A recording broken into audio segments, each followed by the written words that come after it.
اچھا یار، اعتبار بڑی تیزی سے ختم ہوتا جا رہا ہے، لیکن جب ہم دیکھتے ہیں ماضی کے کوئی فلمز یا ڈائلاگز ان کے سنتے ہیں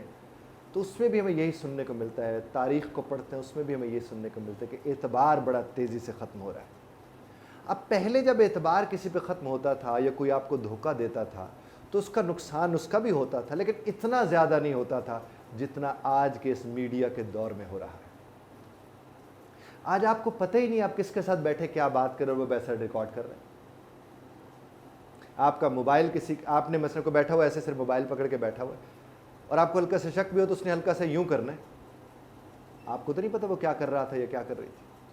تو اس کی وجہ سے اسٹوڈنٹس کی لائف میں بہت زیادہ پرابلمز آ رہے ہیں، بڑوں کی زندگی میں بہت زیادہ پرابلمز آ رہے ہیں۔ آفیسز میں بیٹھے باس جو ہیں، وہ چاہے وہ بینکر ہیں، وہ چاہے کسی آئی ٹی کمپنی کو چلا رہے ہیں، وہ کوئی ٹیچر ہے، وہ کلاس میں کام کر رہے ہیں، وہ آپس میں باس کے ساتھ اس کے جونیئر بیٹھے ہوئے،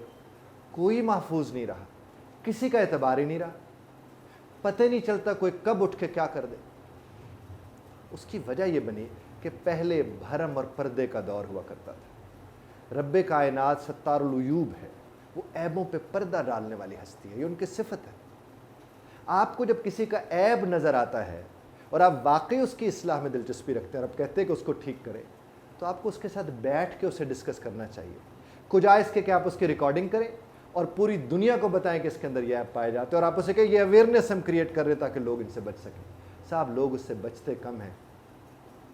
اور اس کی وجہ سے بہت سے گھروں کے اندر بہت سے لوگوں کے ایپ پہنچتے ہیں۔ اور ایک وقت آتا ہے، میں نے میرے پاس ملنے والے ایسے دوست آئے، یعنی دوست ہیں، ملنے والے ہیں، میرے ساتھ ان کا تعلق بڑا اچھا ہے، وہ مجھے آ کر کہتے ہیں کہ سر ہم نے اپنے آفیسز کے اندر یہ کوشش کر کے کہہ دیا ہے کہ آپ لوگ کوئی کیمرہ لے کر اس آفس میں نہ آئے، کوئی اپنا فون لے کر نہ آئے۔ کہتے بہت سے دوست بھی ناراض ہوئے، ہمارے باہر لوگ بیٹھے ہوتے وہ ان سے فون لے لیتے، وہ کہتے نہیں جناب آپ نہیں لے کر جا سکتے۔ آج کل لوگ کیا کرتے ہیں، آپ کے ساتھ بیٹھتے ہیں اور کسی موضوع پر آپ کی رائے لیتے ہیں، وہ جو کمرے کے اندر کی رائے ہے اسی رائے کو وہ اٹھاتے ہیں اور کہیں نہ کہیں پھینک کے پھر آپ کے اوپر الزام آ جاتے ہیں اور پھر آپ کو بہت سی مشکلات کا سامنا کرنا پڑتا ہے۔ اور سب سے بڑی مشکل تو یہی ہے نا، اب دیکھیے ایک بڑا آدمی ہے، بڑی اس کی شخصیت ہے، لوگ اسے جانتے ہیں مانتے ہیں، وہ فرینکلی دوستوں کے ساتھ بیٹھا گپے گپے لگا رہا ہے، یہ اس کی پرائیویسی ہے یار۔ اس کی پرائیویسی میں آپ بیٹھ کے چوری اس کی کوئی ویڈیو بناتے کہ دیکھیں جناب ان کی پرائیویٹ لائف کیسی ہے، اور آپ اسے وائرل کرنے کی کوشش کریں، ارے ملے گا کیا آپ کو؟ کتنے لوگوں تک جب آپ عیب کسی شخص کا لے کر جاؤ گے، آپ نے کون سا اچھا کام کیا، اس نے تو نہیں کیا، آپ نے کون سا اچھا کام کیا؟ کتنے گھر تباہ و برباد ہو رہے ہیں۔ میں تو لوگوں سے کہتا ہوں جب آپ میسیجز بھی لوگوں کو کرتے تو بڑا دھیان سے کیا کریں، وہ آپ ہی کے میسیجز اٹھا کے پھر آپ کے سامنے اس طرح لاتے ہیں، ان کے اسکرین شاٹس اور آگے شیئر کرتے ہیں، اور یونیورسٹی لائف میں بہت زیادہ ہوتا ہے،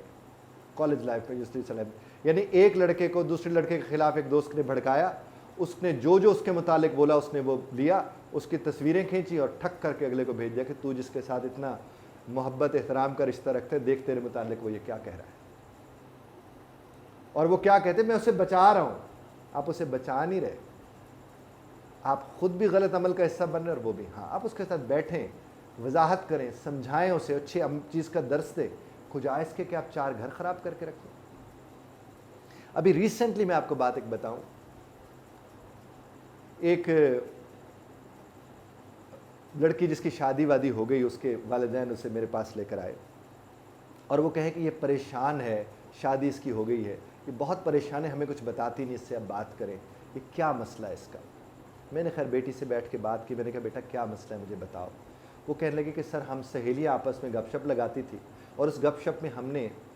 ڈائلاگز بولنے ہوتے تھے اور وہ ہم اپنے اپنے رول بدل بدل کے، لڑکا بن کے لڑکی بن کے ہم آپس میں ڈائلاگ ایکسچینج کرتے تھے فن کی خاطر۔ کہتے وہ ڈائلاگ جو ہوتے تھے اس کے اسکرین شاٹس کہیں لے کر اس نے اپنے لیپ ٹاپ کے اندر سیو کیے، میری سہیلی نے یاد کے طور پر۔ وہی کہتے ہیں ڈائلاگ چلے گئے کہیں، وہ جو لیپ ٹاپ خراب ہوا تو وہ مارکیٹ میں گیا، جس نے ڈیٹا ریکور کرنا تھا اس نے اس میں سے اٹھا کے، تو اس میں نمبر تھے، تو اس نے فون کر کے مجھے بلیک میل کرنا شروع کر دیا۔ اب میں جتنا بھی اپنے ہسبینڈ یا ان کو بتانا یا سمجھانا چاہوں، مجھے سمجھ نہیں آتی میں انہیں کیسے بتاؤں، اور اگر ان تک بات پہنچ گئی تو میرا تو گھر چلا جائے گا۔ اور ان کے والدین نے مجھے بتایا کہ یہ بچی ایک دفعہ اٹیمپٹ کر چکی ہے خودکشی کی۔ خیر میں نے تو جو ہمارا ایک طریقہ کار ہے، میں نے ان سے بات کی، انہیں سمجھایا بتایا، میں نے اس بیٹی کو بھی سمجھایا، پھر میں نے اس کے ہسبینڈ کو بلایا، میں نے ان کے ساتھ بیٹھ کے بات کی، انہیں سمجھایا، اور میں نے کہا یہ اتنا بڑا نقصان کرنے جا رہی تھی، اور آپ لوگوں کا پہلے دیکھیں ہسبینڈ وائف کا رشتہ تو ہے ہی ایک دوسرے کے اوپر پردہ، ایک دوسرے کا لباس ہے، پردہ ہے ایک دوسرے کا. تو میں نے اسے جب یہ بیٹھ کے سمجھائے آیات کی روشنی میں، احادیث کی روشنی میں، نبی کریم صلی اللہ علیہ وسلم کے رشتے تعلق کی روشنی میں، جو بحیثیت شوہر ان کا تعلق تھا اپنی بیویوں کے ساتھ، جو ازواج مطہرات تھیں، میں نے ان کو جب یہ بات بتائی تو میرے اللہ کے کرم سے، اور بے شک میرے اللہ کے کرم سے انہیں وہ بات سمجھ آئی، لڑکی بھی ریلیکس ہوئی، وہ بھی ریلیکس ہوئے، اور ان کو الحمدللہ ایک بہتر زندگی گزار رہے ہیں. اور جس نے یہ شرارت کی، جب بچے آپس میں ذرا اسکول کالج لائف میں وہ کر رہے تھے، وہ تو فن کی خاطر کر رہے تھے، مزاح میں کر رہے تھے، تو میں نے اس بیٹی کو بیٹھ کے سمجھایا کہ بیٹا مذاق میں بھی ایسا مت کرے،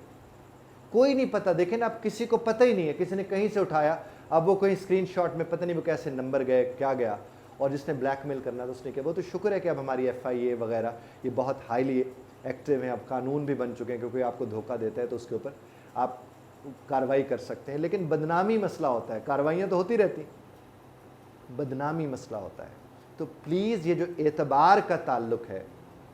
اس کو قائم کرنے کی کوشش کیجیے، مت بے بھرم کیجیے ایک دوسرے کو. اگر کسی نے کچھ دکھ کے لمحے میں آ کر آپ سے کچھ شیئر کر بھی لیا تھا، اس لیے تو نہیں کیا تھا کہ آپ اس کا تماشا بناؤ. اگر کوئی کسی تکلیف میں تھا اور اس نے آپ کے کندھے پہ آ کر سر رکھ لیا اور آپ سے اپنی تکلیف شیئر کر دی ہے، وہ اس لیے تو نہیں کی تھی کہ آپ کے ہاتھ اس کی کمزوری آ گئی اور اب اسے بلیک میل کرتے رہو. اعتبار کی ضرورت ہے، اعتماد کی ضرورت ہے، اور یہ تبھی قائم ہوگا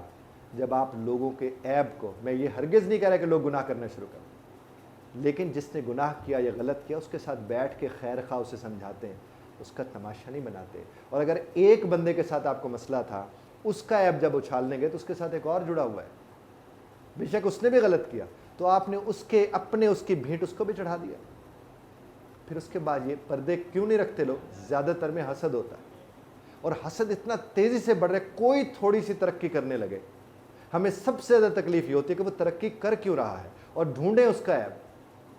اور پھر اس کے عیب ڈھونڈ کے آپ سامنے نکال کر لاتے ہیں. اور اگر وہ کوئی کردار اچھا ادا بھی کر رہا ہے، IT کا وہ اسپیشلسٹ ہے، وہ ڈاکٹر بڑا اچھا ہے، وہ انجینئر اچھا ہے، وہ استاد اچھا ہے، اگر اس کے 10 لوگ اس سے فائدہ لے رہے ہیں اور آپ 1 یا 2 کو فائدہ نہیں ملا، تو اس کا مطلب کیا ہوا کہ باقیوں کو بھی آپ محروم کر دیں؟